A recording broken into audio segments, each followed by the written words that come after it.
Only Mark Evans would see the connection between Far and Away and The Matrix.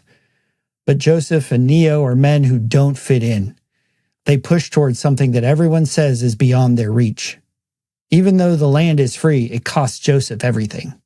And Mr. Anderson has to die twice in order for Neo to be set free. Freedom is costly, but neither one of them would go back, and neither would Mark.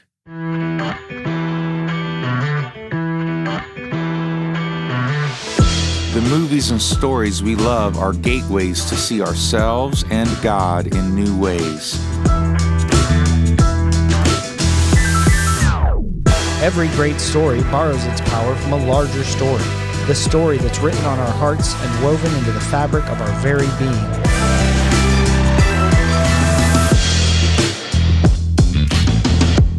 Hello and welcome to the Men at the Movies podcast. My name is Paul McDonald, and joining me from across the ocean, but as we just said, we're united through the Spirit, is my brother, my friend, Mark Evans. Hey, Mark, how you doing today, man? Hey, buddy. Good to see you. Honor to be here, mate. Oh, it's so good. We've been trying to get this for almost 2 years.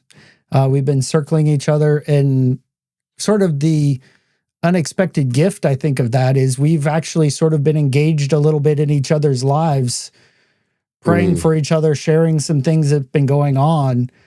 And so even though we haven't had the chance to actually have like this sort of computer screen to computer screen face-to-face conversation, we've been able to sort of walk through life together for the last 20 some odd months. Yeah, it's been good. It's been a wild time since it was November at the Wild at Heart Survival School, wasn't it? In the mountains, in the snowy mountains we met. Yeah. So nearly 2 years ago. Yeah. You and Daniel in the hot tub in the snow. Yeah. Did you do the ice plunge with us? I did not. I filmed the ice plunge. Yeah, that was fun. Yeah, that they was like so much breaking fun. through the skin of ice on the top of the pond to go in and what, you guys were in there for like 4 minutes or something. Yeah, 3 or something, 3 and a bit. Yeah, it was fun. Yeah. But man, it was cold. And then running across to get back into the hot tub. Yeah. Yeah, that was so much fun. So Mark is, he's one of the men that has been, I don't want to say highlighted, but your story has been shared on the Wild at Heart docuseries that's available. And so this is one of the pieces of putting all this together. Last week, a week ago, or I guess now 2 weeks ago on the podcast, we will have talked to Daniel sort of about the whole creation, the process, and how he became some of his story. And so Mark, you're chapter 1, so you're kind of going up next.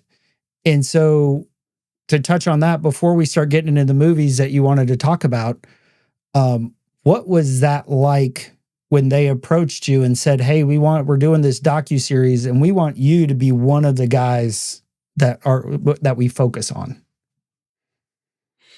So it was after lockdown, maybe 2021. And I'd been, like many people, been through a very difficult period in lockdown. And my mum had died at the beginning of that lockdown. And I've been a believer, been a follower of Jesus for a long time, since 1995. But much of my work is out in the world. It's out covert, dealing with certain people in the realms of the art world or the realms of Hollywood or darlings or whatever. My world of work is very different. And then there's the world of the heart and the world of story. And it's not always easy for those worlds to cross. And there came a point in 2021 when I was here in the studio, I stood right there, and I prayed and I said, "God, I know you." And I said, "And I know that you know me." there are people in the scripture, Jesus talks about, go away from me. I never knew you. You never let me in. You never let me know you really. And I've always been very open, like, God, this is where I am. I'm very, open the door of my heart. You've got to come in and deal with this. Know me, right? So that's where I was. And I said, I know you, and I know you know me, and I know that you know me. I said, but the world don't know I know you, because I live these two distinct lives that run alongside each other. And I said, I don't know how to make the leap from knowing you to my story being out in the world. But I want you to know I want to make that leap. I want to be more open about my story, my journey, my faith, my battles.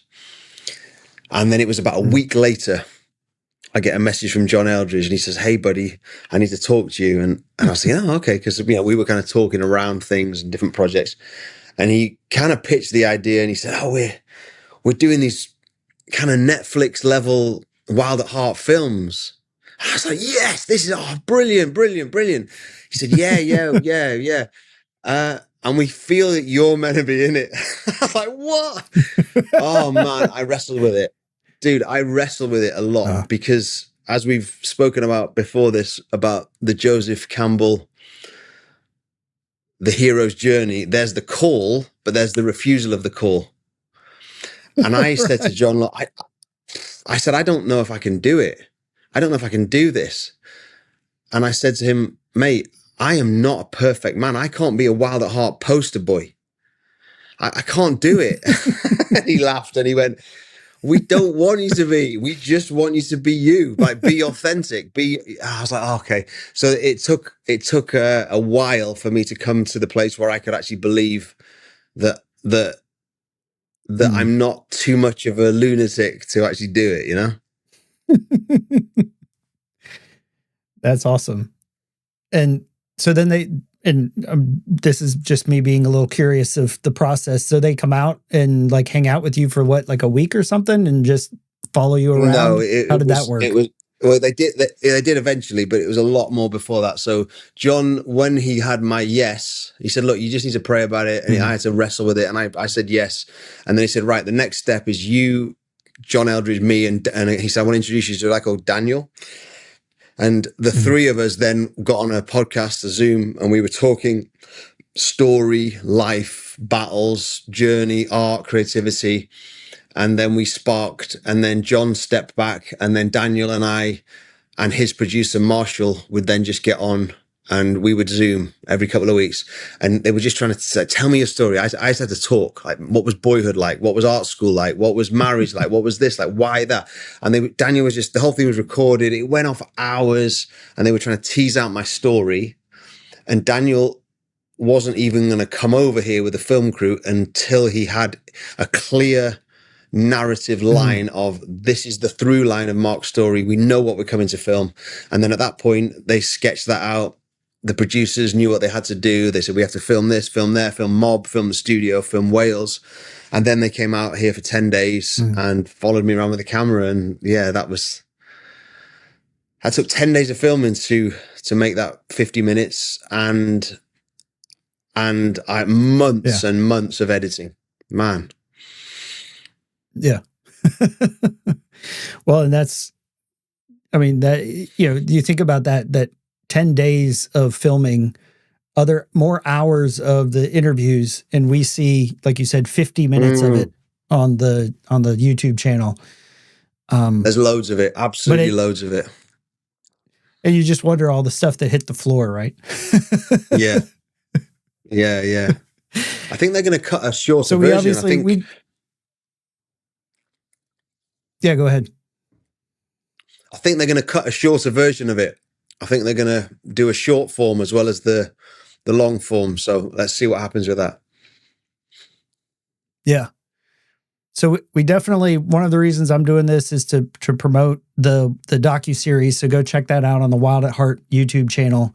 Mark's part of chapter 1. But what we're going to do is shift our focus, because this is Men at the Movies. So if you've watched his chapter already, the fact that he will pick two movies shouldn't surprise anyone. And especially two apparently completely incongruous movies like Far and Away and The Matrix. And so Mark, when you look, when we started diving into this and having these conversations about what movies did you want to do, or what movie, and you're like, mate, I want to do these two movies. And I said, of course you do. Let's go for it. So what is it about these two movies that made you say, yeah, these are the ones that reflect most on my story and who I am, and this is why I love them? I think firstly, they both came out in the 90s. So Far and Away was 92, I think it was, and Matrix 99. And so they both came out at a really formative part of my life.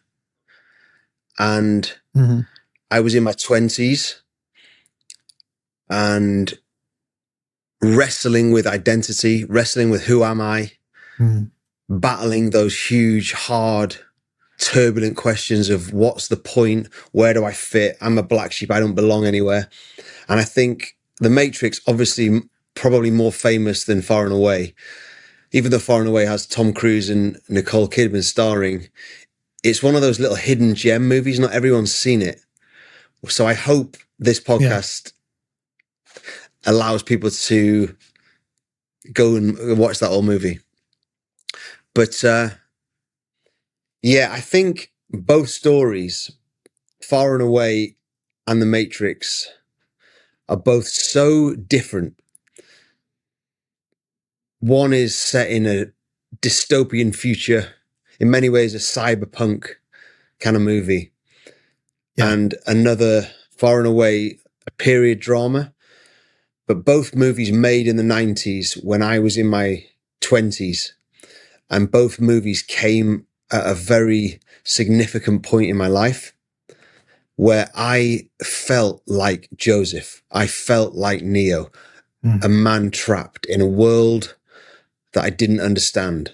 As Morpheus said to Neo, there's a splinter in your mind driving you mad. And there was something wrong. Joseph opens up as a peasant, poor farm boy.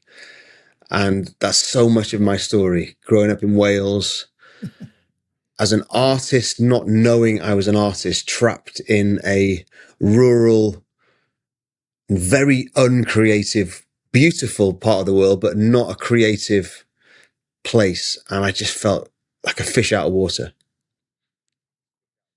Yeah,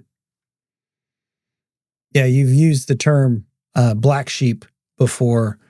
And when comparing both Neo and Joseph to their surroundings, they're also black sheep, right?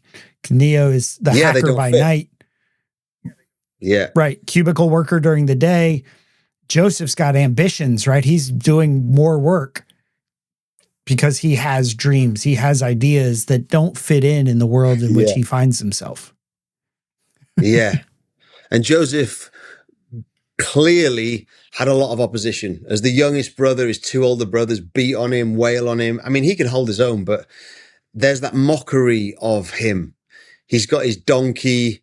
He's plowing up some rugged field using seaweed as fertilizer, trying to plant potatoes or something. He wants to break out of this poverty that his dad and his brothers are in. And there's that line that his dying dad says to him, "Dreams, my boy, dreams in this poor corner of the world, they end up in a glass of ale. It's just nothing. Let it go. You're going to be down the pub like the rest of us, drinking away your sorrows. Not my dreams, Dad. Not my dream. I'm going to own my own land someday." And there's this fighting, resilient spirit in him at the beginning of the film that knows he's different. He feels called for more, called to more. And so in your village in Wales, like how does that, each man's feeling of trapped, how did that look for you? How did that, I guess, and how did that express itself in your life? I think most of the lads took on jobs that were what jobs do young lads get in North Wales? Carpet layers or builders, gardeners. And then there was this deep passion in me that I need to move away. I need to get out of here. And I loved Wales. I loved the wildness of it. I loved the beauty, the adventure, the risk of it. But I also knew I was trapped in this world. And it was that point, there was this crossing of the threshold. And I knew I had to get out and go to London to study art. But for a long time, there was the refusal of the call and the unbelief that I couldn't, that's not my path. And there was a real pushback in me that this is too much, this is too big. And there was an inner fight going on in me that I battled with to move away, to go to chase these dreams. And the word that you used as we were preparing was impossible. You know, there's the scene that I'll play from The Matrix at the very beginning where Trinity, we just are seeing who Trinity is. She's on the run from an agent and they both jump across this giant gap. And the response of the policeman is what really resonates with you. Morpheus, the line was traced, I don't know how. I know, they cut the hard line. There's no time, you're gonna have to get to another exit. Are there any agents? Yes. God damn it. You have to focus, Trinity. There's a phone at Wellesley Lake. You can make it. All right. Go.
Impossible.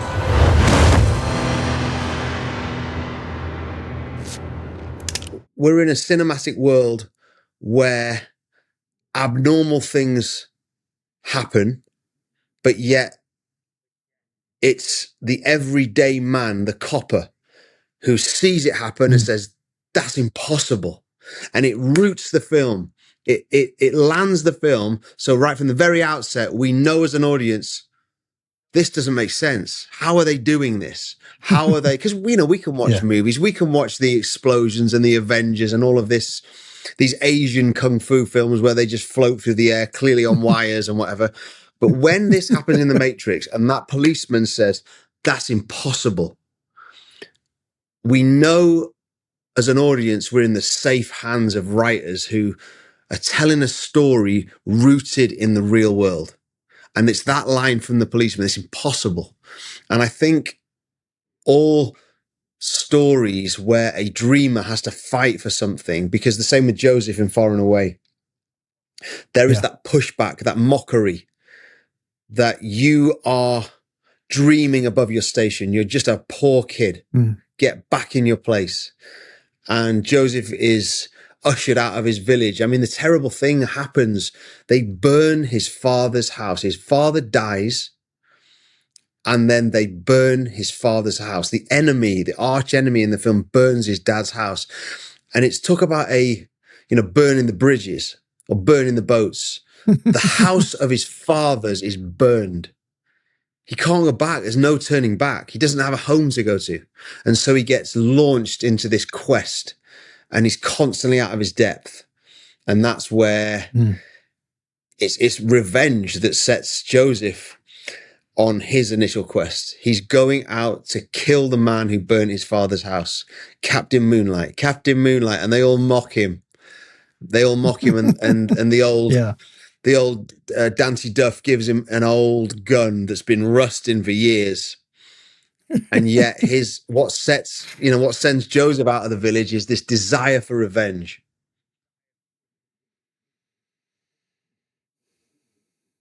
Yeah. When you left to go to art school in London, did it feel similar to that? Was it like, what was your send off like when you crossed the threshold to go to art school?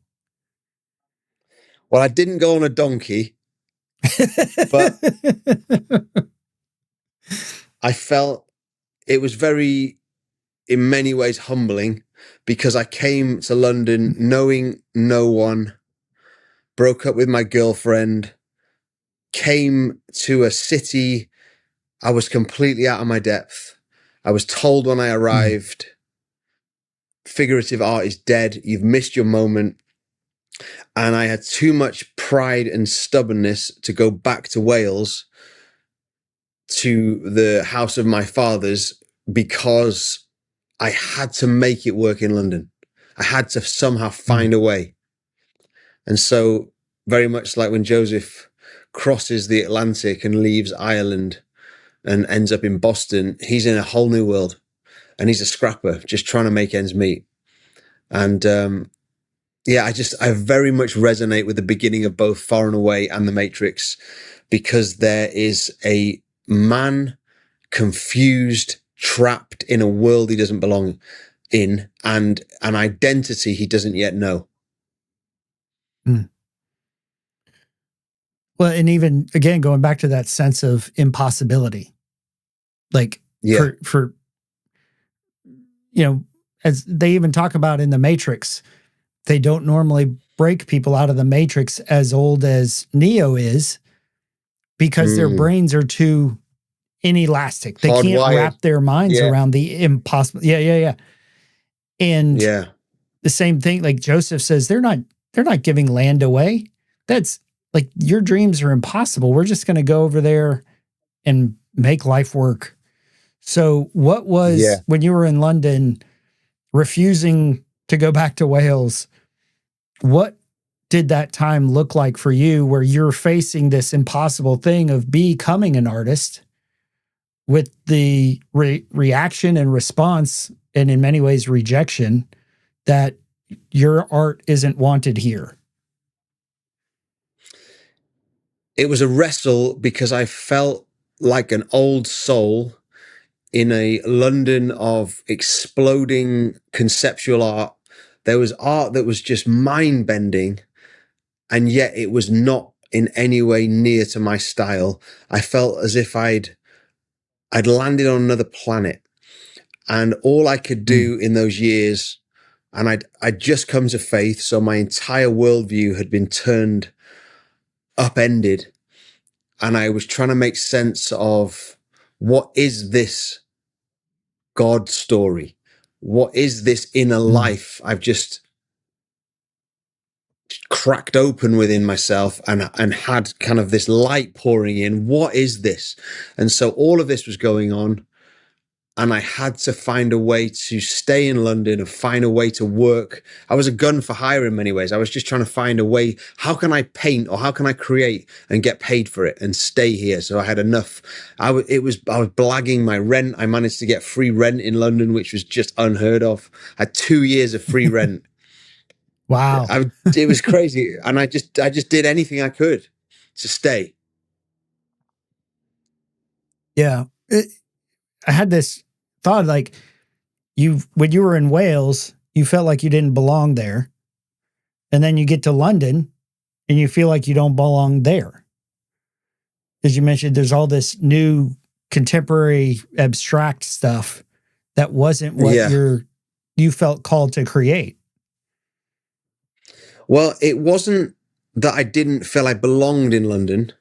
It was that I felt that my work wasn't going to be valued. And yet I knew I needed to be there. And I wrestled and battled simply just to stay. But it wasn't until I had that epiphany, maybe been in London 5 years, met a girl, met Jane, fell in love, got married at the turn of the millennium when all the world was worried about the millennium bug and all of that. I mean, right after the Matrix came out in 99, that was the September 16th, we got married. And it was at that moment when the accident happened. It was that time when I got the blood on the jacket, and when the anyone who knows my work will understand what I'm talking about, that the blood on the jacket and me carving into the leather, that was my God's thunderbolt. That was my Isaac Newton and the apple falling on his head. That was the moment where I realized it doesn't matter what London are telling me. I'm going to show them something that has never been seen before. And that was where my true journey began. And that's, again, going back to the stories of Joseph and Neo. They're in this impossible situation. They're trapped. The question becomes, how do they get out? Yeah. You know, Joseph keeps saying, that sounds too good to be true. The land is free. The line you said before, the land is free, but it's going to cost him everything, which I think we'll get to that concept in a minute. And even for Neo, when he goes to see the Oracle and she's like, you're not the one. It looks like you're waiting for something. And so for all of us, I think we feel trapped. We feel like we're called to something other, greater, bigger than what we're doing a lot of times. But it feels impossible until this thing happens. And for you, it was the blood on the jacket. Yeah. Go ahead. But the thing is always a choice. And this is the part that I think most people really struggle with. Because to choose something means something has to die. So there's the moment where Joseph is literally in a duel for his life. Pistols at dawn, foggy morning. His arch enemy, who can shoot a gun, is about to kill him in the fog. And there's the moment where the rescue happens and Shannon says, come with me. Come with me. The carriage is there. And he's got the choice to make. What do I do? Do I uphold my dignity and stay in this pistol shootout? Or do I run for my life? And it's the similar moment where Morpheus comes and offers him the choice. The red pill or the blue pill. And the thing about decisions is that's difficult. If you think about the word genocide, suicide, insecticide, homicide, decide. The root of the word means something has to die. A choice has to be made, that a set of actions or a set of possibilities have to be put to death in order to go down this road. And if you're going to take the red pill, if you're going to decide, if you're going to step on that boat from ancient Ireland and step into the new world of America, if you're going to follow that, you have to close a door on certain things. And I think that's the difficulty. I see a lot of friends, a lot of people trapped in a cycle where they can't take that red pill because the risk is too great. So going back to that moment for you, the moment with the blood on the jacket and the scraping and the painting, what died for you in that moment?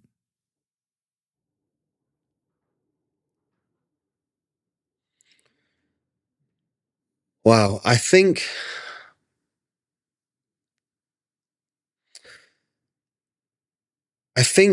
the death for me came later. The death for me actually came as the possibilities that I was seeing, the dream that opened up, the vision that I had. I threw myself into it as an artist. Whether it's Joseph, I was a scrapper. I've always been a scrapper. At school, I was a scrapper. And I had this feisty spirit that I'm not going to quit.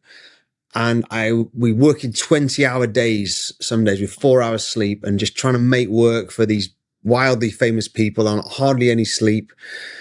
And they had an MTV Cribs filming at their house, and I had a deadline. I had to finish the work to get it in for Cribs to come and all this stuff. And I just was running on this insane level of feisty drivenness. And then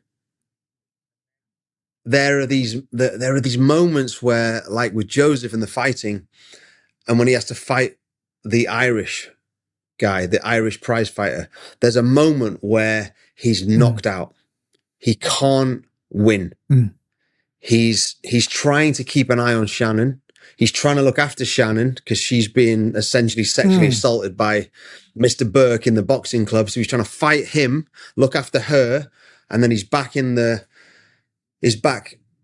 boxing circle, and he's battered. And he's then, at that moment, he's then thrown out. And Mike Kelly, who's invested so much in Joseph or believed so much in Joseph, then he's nothing. You're a loser, you're nothing. Takes his money, takes his winnings. And that's the moment, I think with Neo, he goes on this quest to believe. And a similar thing with Neo. So to answer your question, what died? It wasn't at that moment. The death didn't happen straight away. It was the decision.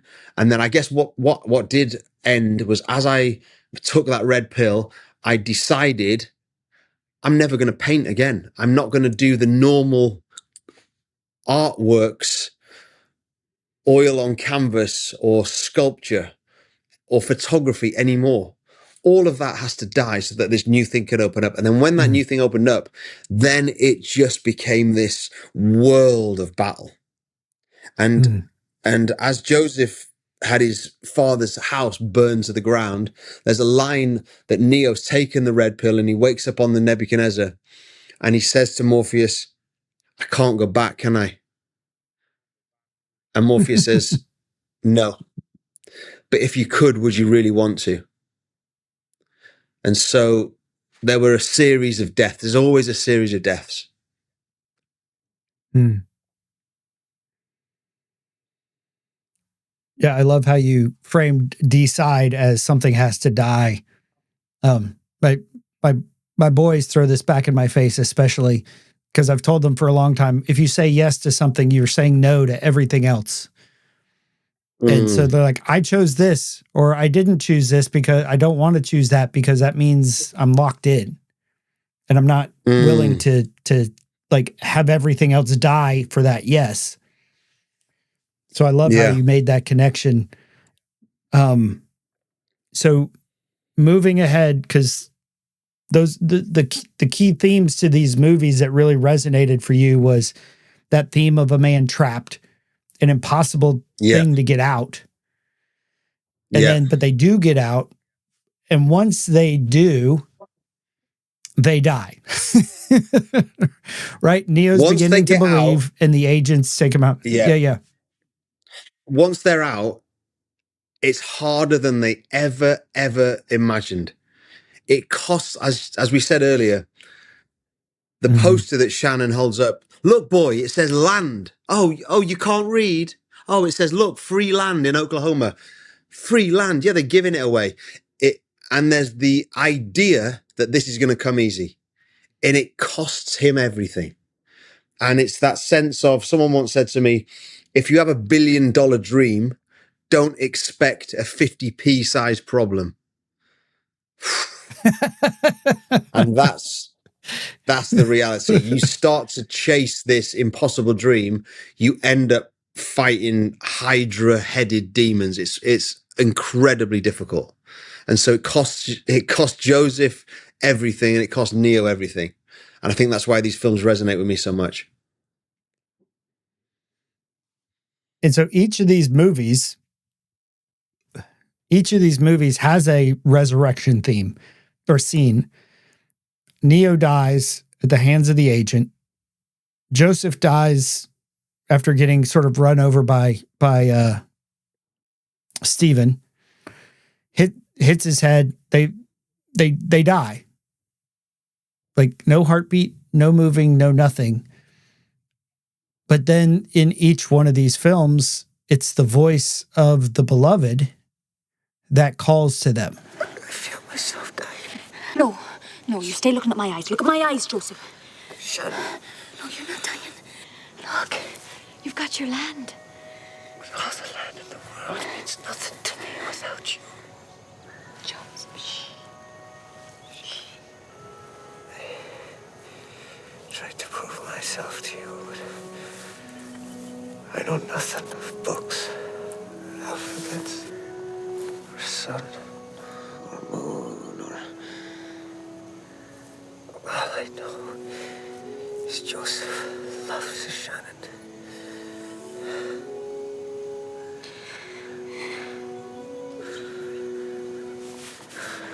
That's all that matters to me.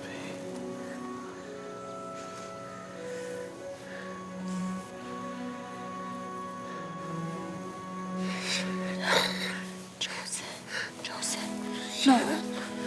No, stay with me. Stay here. Joseph, no. Joseph, look at me. Joseph, please. Please don't leave me. Please don't leave me alone. Joseph, no. Joseph, no. No, please. No, please come back. Please. Don't leave me. No. This was our dream together. I don't want this without you.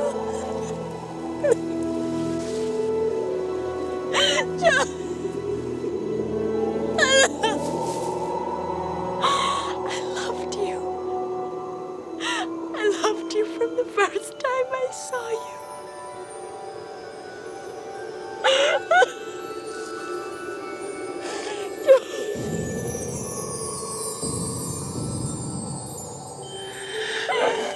I often wondered about that.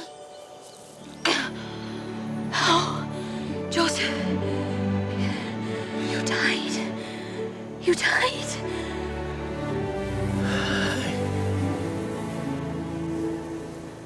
As you can be sure, I won't be dying twice.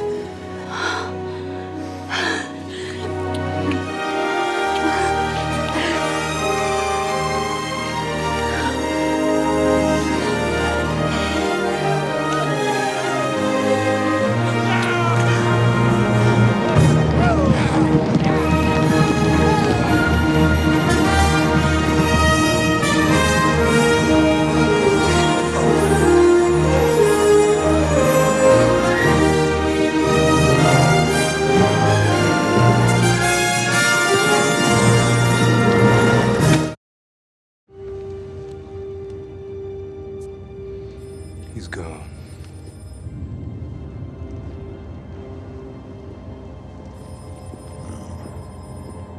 Goodbye, Mr. Anderson.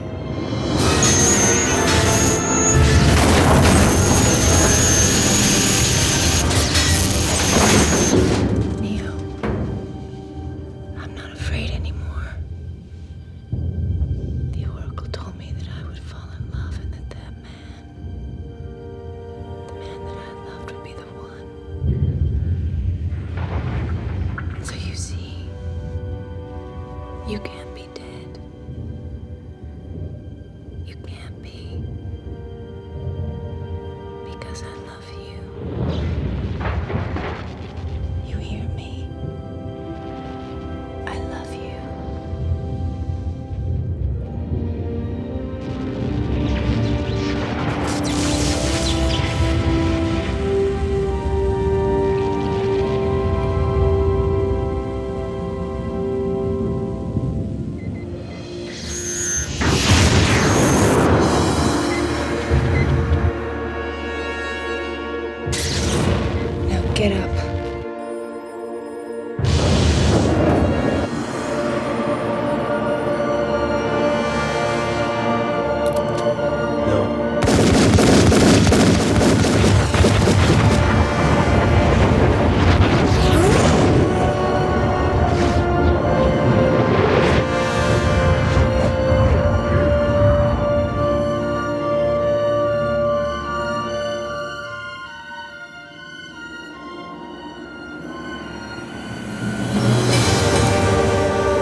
is the one.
Exactly. And I think that's, for me, the most powerful, poignant part of both these films, why they both dovetail so beautifully.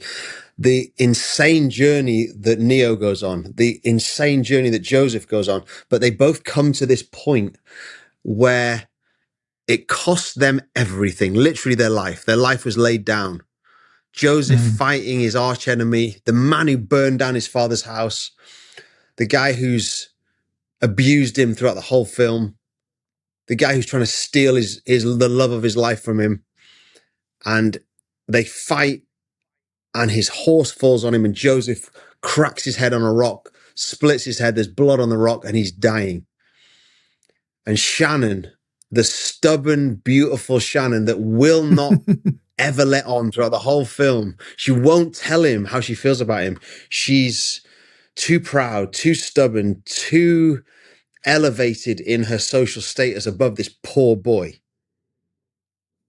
And finally, it takes his death for her kneeling over his broken body, and she says, I loved you. I loved you from the moment I saw you. And he, as a departed spirit, he's floating above his body. He's literally dead. He's gone. He's floating away, and he's looking down. He hears her say it, and it takes that, bam, and it brings him back. And it's not enough for Joseph to fight for his dream alone. I didn't want this without you.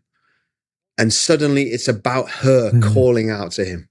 It's as if the feminine cries out through space and time.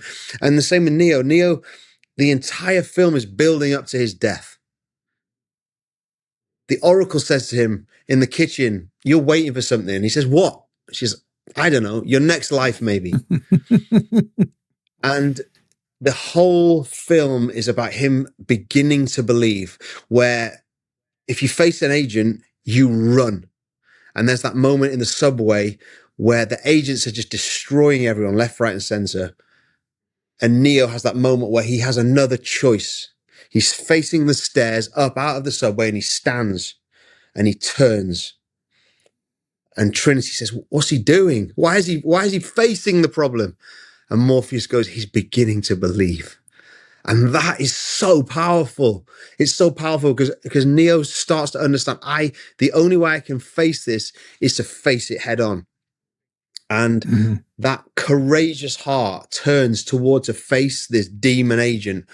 And they battle and they fight and they battle and they fight. But there is that moment where he can't escape Agent Smith's gun at point blank range, and bam, he's shot in the chest, and he can't believe it. He's touching the blood. He's a bam, bam, and the agent unloads a whole clip on him.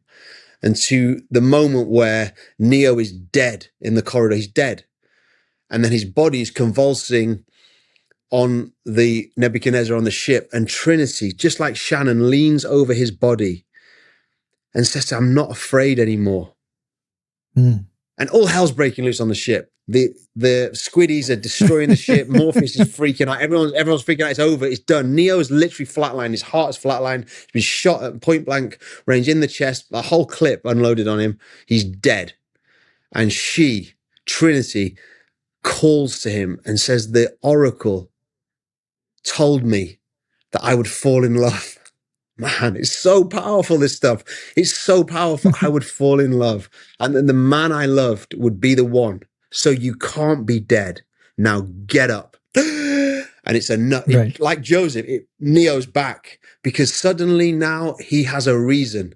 It's something so beautiful. The bride is crying out to the bridegroom and calls together. And it's that calling out through space and time that brings him back.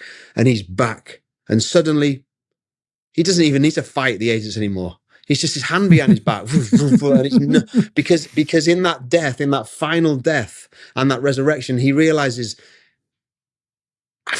I've spent everything. You haven't got anything on me. I no longer belong to myself. I am a dead man. You never pick a fight with a dead man because I got nothing to lose. And there's something in that, those resurrection scenes that are so deeply mythic and beautiful. And as we've had the opportunity to reflect, what is it, where have you felt like that in your own life where you were dead and you felt the call of love across space and time, as you said? Mate, so many times. I've been doing this a long time. I just turned 50. I've been carving leather for nearly a quarter of a century. I can't tell you the amount of times I have been on the edge of bankruptcy. I've been on the edge of divorce. I've been on the edge of insanity. I've been on the edge of impossibility over and over and over, where it's just too difficult. It's heartbreakingly difficult. And moments where Jane has said to me, I've gone to her, I said, I'm done, it's over. I have, this is the white flag of surrender. I'm tapping out. I'm just tapping out, or the ref is giving his 10 count and I can't get back up. I'm done. And in those moments where she's knelt with me and said, you've got no choice. You have to get up. And you realize this is not the bachelor life. This is not just the warrior. This is the lover. You're doing it for other reasons. I'm doing what I'm doing because of a much bigger story. Or there are moments when it's that kiss or that smile from the Almighty that is some sort of divine romance that awakens your dead heart, and you realize, this is bigger than me. I don't have the choice to quit. I don't have, that is not, that's not permissible for me. I have to get up again. And it's definitely not in your own strength. Your own strength is brutalized and battered, and it's only in some celestial wind beneath your wings that enables you to face the impossibility. Yeah. I remember at the survival school when John was showing the trailer for the docuseries, and he said we had to be very careful with the men that we selected to share their stories because they had to be men whose lives wouldn't be blown up from the battles that they would face. And as I'm sitting there watching that, the John talk and showing the trailer, I was like, I want to be a guy like that whose life doesn't get blown up by the warfare. And as I've come to realize in the almost 2 years, as I've been facing my own battles and my own warfare, and I know you have been facing it as well, in that moment, I thought I would be so armored up, fortified, prayers upon prayers upon prayers, angels upon angels, like that the enemy couldn't touch me. Like that's what I thought it was. But what I came to realize was the battles come to try to get us to blow up our lives. Like the battles come of, what am I doing? I'm going to, this is stupid. I'm going to quit. It's too much money. It's too much effort. It's too much time. It's too much pain. And we're the one who blow up our own lives as a result of the warfare. But the warfare and the pressure. The pressure, the temptation, It's so unbelievably powerful. The warfare is so real. And it requires coming to the place of being dead. I choose to die. Yeah. I die daily. It's not me. I no longer live, but Christ may live in me. And however that may look for each person, it's different for each person in terms of what they're called to do. But there's that place of deep surrender that's so needed. Yeah. And so I know that you faced a lot of battles over the 2 years since we met. But what is it? I'm going to sort of answer my question because you said it. What is it that keeps us going when the battle's so overwhelming, when we feel the dark clouds, when we step out of the boat and walk towards Jesus and we see the wind and the waves and we start to sink? So I was wondering if you mentioned the smile or the kiss from the Almighty. And I wondered if you would share one of those moments that God kind of breathed life into you to keep you going when the battle has felt overwhelming. There's so many, and so many of them are so private. Right. That's why I asked. Yeah, I mean, like a moment of intimacy with your wife, it's so private. But I have a rhythm, and I have a kind of sacred place I go to. I've got an ancient forest, which is up here where you saw it in the Mob film, in the Black Sheep film. Mm-hmm. And I've got a little island rock. It's a tiny little rock outcrop that's off the coast of Greece, that when I go on holiday, on vacation there, I swim out. It's about, I don't know, half a mile off the coast. I can swim out to it, maybe a third of a mile. And I've got these places where I go when I am desperate to hear, when I need the word of life. That's where I need to get away. So there are so many moments when I've been at the very end, at the very, very end. And that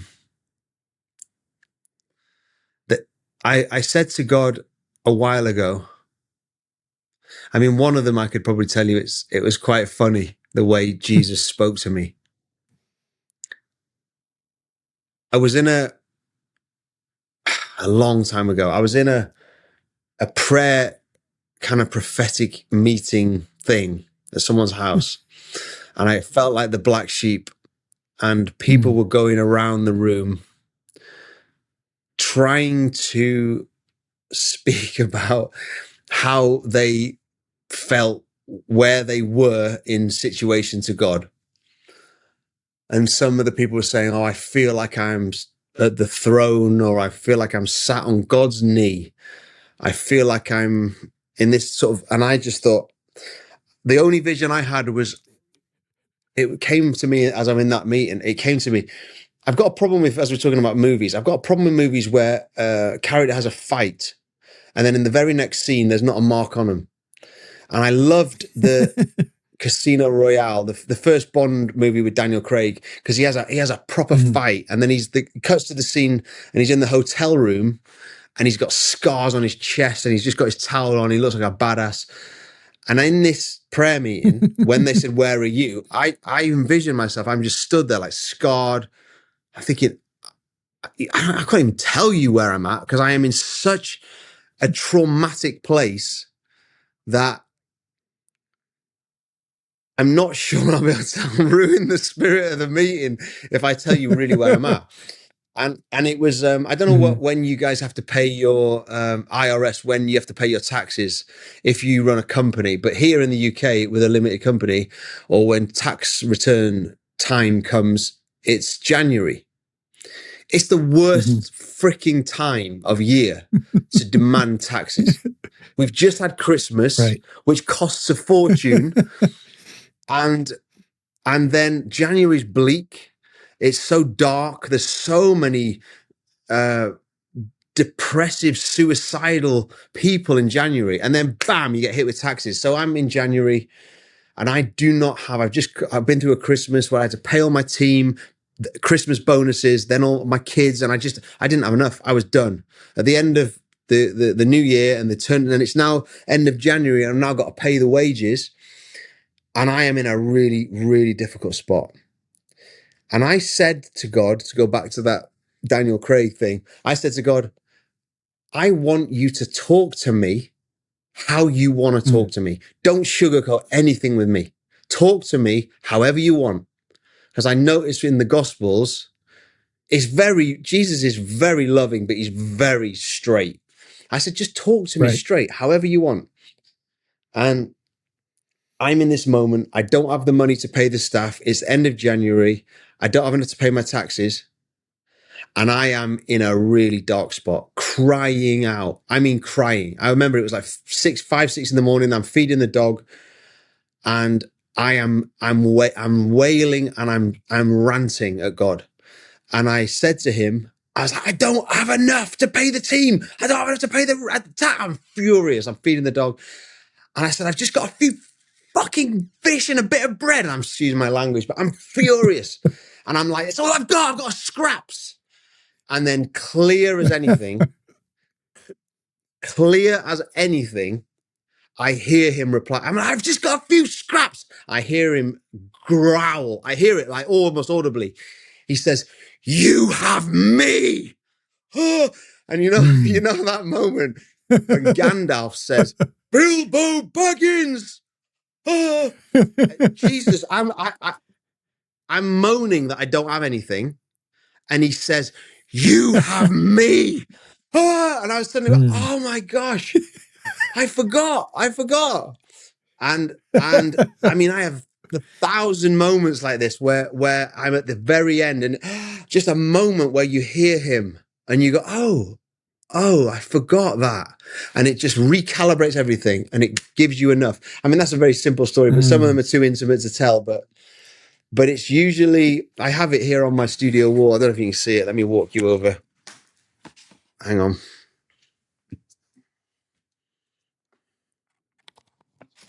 Let's see if I can do it. I'm going to have to move some art to show you this. So can you see this? I don't know if I can show you.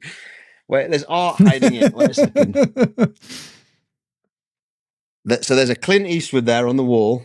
Bear with me, sorry. This was not planned. There's a Clint Eastwood on the wall.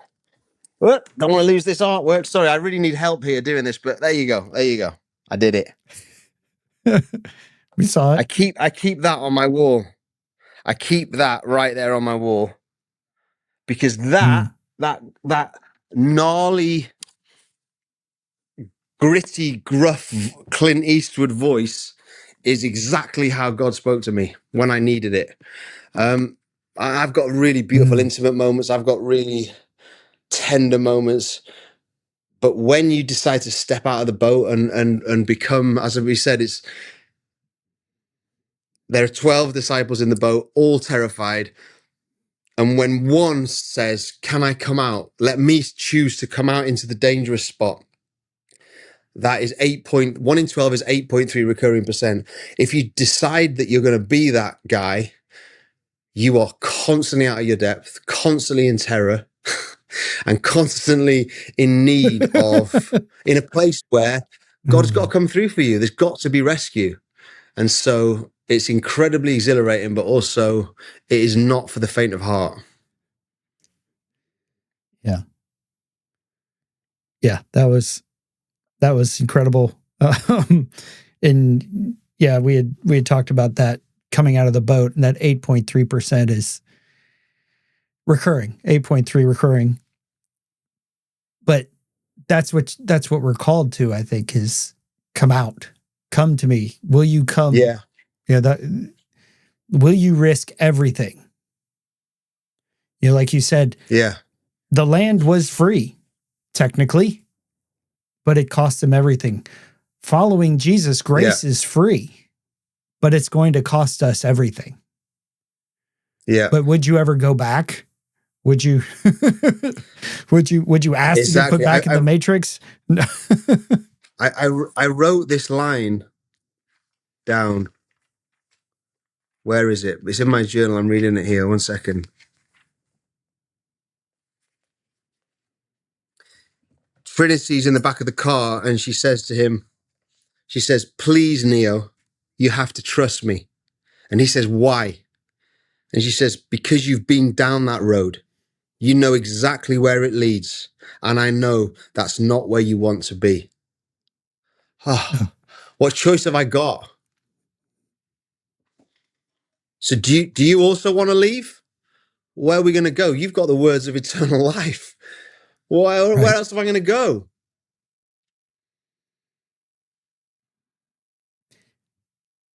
What's funny, we hadn't talked about that, but that moment is actually my favorite moment in The Matrix. Because she says, "You've been down that, you know where that road goes. You know it's not going to take you where you want it. There's only one way to get to where the truth and the freedom and all the life that you've been looking for is, and that's through Jesus Christ." And yeah, his grace is free, but it's going to cost you everything. Yeah. It's going to cost you everything. Oh, yeah. So, Mark, thank you so much for bearing with all the technical difficulties we had today and being patient with my nagging every month or so. I was like, "Hey, how's this month look?" And, I knew that you were good with it, and I was good with waiting, and you were good with me nagging. So when the right time came, we were able to have this conversation. So check out the YouTube docuseries. Chapter 1 is Mark's story. There's 3 other guys that are coming up with Sam and Leo and Pablo, and they're going to be coming up here on the podcast in the next few weeks. But Mark, if people want to, after they see your story and stuff, if they want to look at more of your artwork or see more of the stuff that you're doing, what's the best place they can go to see more about you? So the website is Mark Evans, Mark with a K, markevans.studio. And if you want to follow me on social media, that's the same on Instagram, markevans.studio. All right. Well, thank you very much for your time, and really appreciate you coming and sharing your heart and your story here with us today. Yeah, pleasure. Thanks for having me. It's been great. So this has been Paul McDonald and Mark Evans talking about Far and Away and The Matrix. Those two actually have a lot in common, more than you'd think. So hope you enjoyed it, and I hope you join us next time here on the Men at the Movies podcast. Something inside has been awakened. I can no longer be who I was before. But if I am no longer who I was, who am I to be?